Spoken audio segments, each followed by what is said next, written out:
Welcome back to the show. Now, A. Raja and the Telecom Department are back in the limelight with the 2G spectrum scam. The Comptroller and Auditor General of India has sent a report to the Department of Telecom about their 2G auction. Sources say the report indicts the Telecom Minister as well as the Telecom Department quite strongly. Now, in some news from the state, in the ongoing standoff between a private school and parents, the Madras High Court has granted permission to education activist Prince Gajendra Babu to file an appeal against Judge Vasuki's judgment order against the recommended school fee structure. The writ appeal today came up for hearing before Chief Justice M.Y. Iqbal and T.S. Sivagyanam bench, in which Gajendra Babu had appealed to set aside charges by Judge Vasuki, staying the recommendation of Govindarajan Committee. He also said that the judge should have considered the affected parties like students and parents.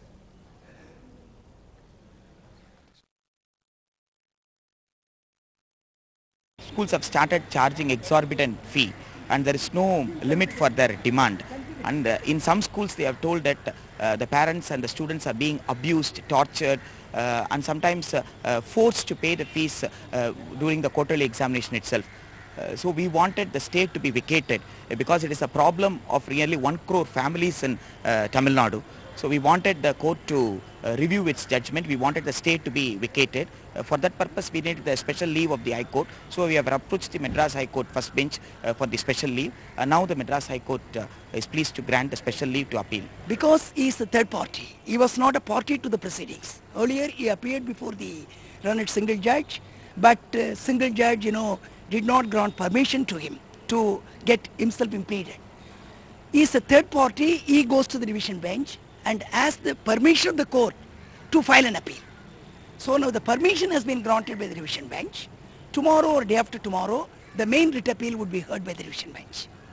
In news from the districts, the Karur Youth Congress leader has been expelled from the party for beating up a congressman last evening when he brought up the issue of a union minister's picture in a banner.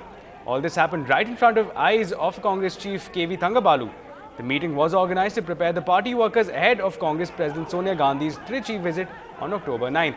The attack on party worker created tension in the locality for a while as supporters of Union Minister G.K. Vasan resorted to a road rocker against the attack. In the latest, the Congress chief Thangabalu has promised action against the cadre.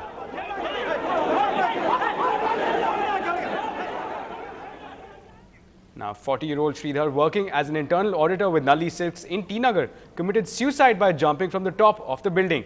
The incident at noon shocked the shopping crowds who saw a man jumping to death right in front of their eyes. Bleeding Sridhar was rushed to a nearby hospital but succumbed to injuries. The reason for his suicide is still unclear. Mambalam police are probing the case. Employees of Nalli are being questioned as Sridhar was working there for the past 5 years. When we spoke to the owner of the mall, Mr. Nalli Kuppusamy, he refused to comment on the issue, saying that he had nothing to do with it.